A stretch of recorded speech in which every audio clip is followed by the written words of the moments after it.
Български евродепутат предложи на Евросъюза да разкритикува Турция в доклада за напредъка и към членство в общността. Повод за това стана скандала с изявлението на турския премиер Ердоган за Тракия.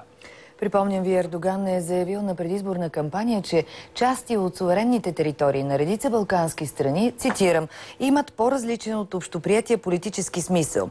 Сред тях споменава и Кърджали.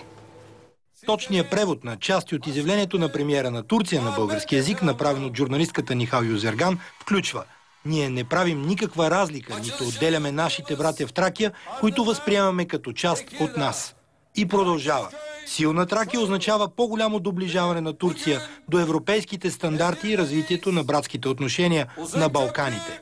Продължението, извадено от общия текст на речта на Ердоган, имаше особено силен отглас в балканските страни.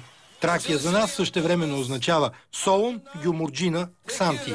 Тракия означава Делиормана, Кърджали, Вардар. Ако отидем по-назад, означава Скопие, Прищина, Призрен, Сараево.